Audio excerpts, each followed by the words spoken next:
le juge était en train de mener une audience où il était à équidistance. Il y a donc quelque chose qui s'est passé au sommet de l'État. Donc c'est une fierté. Mais ce qu'il faut surtout retenir, c'est que c'est un vent de liberté et d'indépendance qui souffle dans les rangs des magistrats. Un vent qui a débuté au nord avec l'avocat général, Marème Diop Gueye. Tout le monde a pu apprécier son courage de dire que l'État avait tort et que l'État était dans la voie de fait et que l'État était dans l'arbitraire, qu'il ne pouvait pas priver Ousmane Sonko de ses droits et que le ministère de l'Intérieur n'était pas dans le droit, qu'il était dans l'illégalité. Un acte de courage. Et maintenant, après le nord, c'est au sud, le juge de Ziguinchor. Donc le juge de Ziguinchor lui donne raison, en réalité, que tout cela relève de voie de fait et d'une forme d'exercice de la violence sur non seulement les citoyens Ousmane Sonko, mais aussi sur la population. Parce que c'est la somme des citoyens qui fait un peuple. Et Ousmane Sonko, aujourd'hui, dirige des millions de Sénégalais. En les réprimant, en lui refusant ses droits, on force le jeu démocratique et déjà, les parrainages ont commencé, la rupture de l'égalité dans la compétition est déjà rompue. Donc, ce vent de liberté inspirera d'autres juges. Parce que j'ai dit qu'il existe dans ce pays des juges fiers, des juges honnêtes, des juges indépendants, des juges courageux. Il n'y a jamais 203. Attendons de voir le troisième. Maître, l'agent judiciaire de l'État a, semble-t-il, évoqué des proximités entre le juge et un proche d'Ousmane Sonko. Que répondez-vous à cela? Si la proximité seulement devait jouer, d'abord c'est faux. Parce que Ousmane Sonko ne connaît pas le juge ne le connaît pas. C'est une vérité. Mais l'État dit que le juge aurait un frère qui serait un collègue de Ousmane Sonko. On n'a jamais parlé, il n'y a pas de lien de subordination. Il n'existe il n'y a pas de lien de parenté. Il n'y a pas de lien d'amitié. Et il n'est pas dit que le juge connaît Ousmane Sonko. Alors, mais c'est quoi la conséquence maintenant? Est-ce que cela veut dire qu'Ousmane Sonko va être candidat?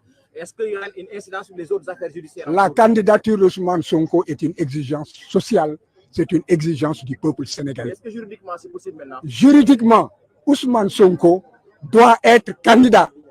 Nous nous battrons et le dernier mot appartient au peuple sénégalais. On peut dire que c'est acté. À partir de la décision de Ziguinchor, dès demain, il devrait pouvoir commencer les parrainages. li ñu jàpp moom moo di que juge bi la ndaw si waxoon ci bërëb ba kawe ba cour suprême Marème Diop Gueye dëgg ba mu fa waxoon ne daay doole la ñu bëgg a teg Ousmane et que li ñuy def yëpp teguñu ko ci yoon que yëfu wayu yi ñuy def dañ ko war a arrêter et que ñu bàyyi Ousmane comme tous les citoyens mu retirer fiche am day nga mun a participer ci parrainage yi loolu la kii firndeel tey mais kii dafa gën a sori dafa nekk lii état bi def wéeru ko fenn tegu ko ci xam-xam tegu ko ci dëgg kon boog nañu bindaat Ousmane niñ ko dindee faase ko nañ ko ci delloowaat ci ni mu gën a gaawee te bu ñu jëlee ci du ñu jël benn mesure boo xam ne mun na tere Ousmane nekk ci liste yi te Ousmane bu nekkee ci liste yi day wane que ne Ousmane day nga candidat la à la candidature. Maître agent judiciaire de l'État nee na Sonko dafa jege mbokku kenn ci juge bi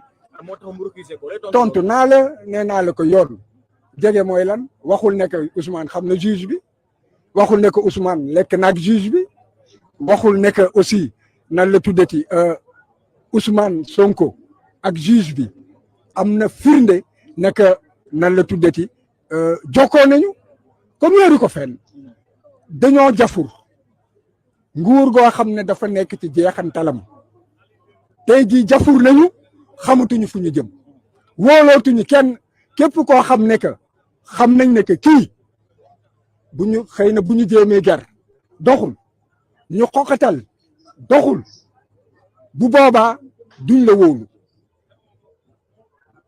ñàkk loolu moo tax fi mu ne xamatuñu ñoom fu ñuy jublu wante ne ñu xam ne que junni magistrat ngi ci dëkk bi ñoo xam ne am nañu fit bi am nañu sañ-sañ bi am nañu xam-xam bi te bu yàlla dogalee mu dox seen loxo dañu leen di gën a bottiwaat rek ci suuf. moom moo di que Ousmane Sonko dafa war a commencer ay parrainage am te it war a déposer candidature te loolu nag loolu moom mooy yoon dégg nga lii ñuy def yëpp maanaam ci xeetu noot la wante Sénégal yi yeewu nañu kenn du nangu ñu noot ñu te kenn it du nangu ñi nga xam ne dañoo jeexal ñu doon ay xong faaf dégg nga bëgg fee toog abada day man loolu day dàkk.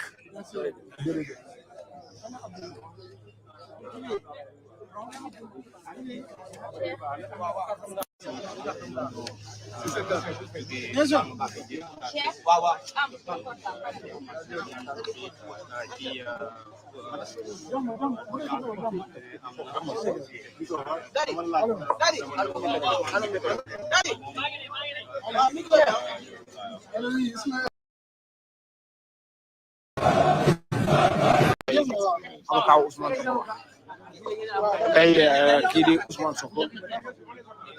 kii di Ousmane Sonko am na dëgg si ñoom.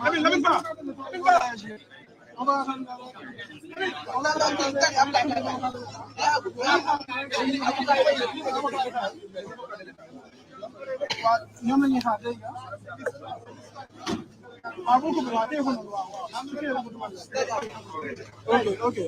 Paul, record on my phone.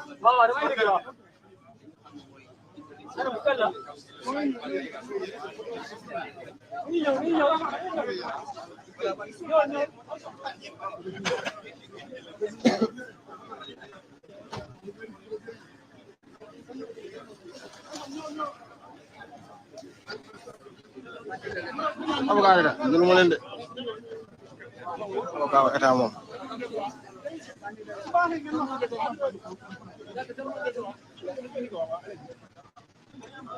yow war a dem jël sa xam nga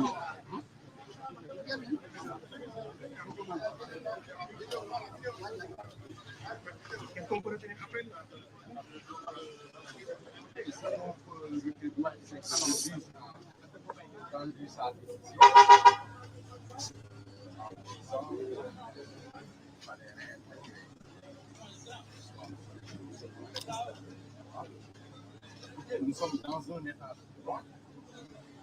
Il a rendu sa décision. Nous ne partageons pas. Dans des conditions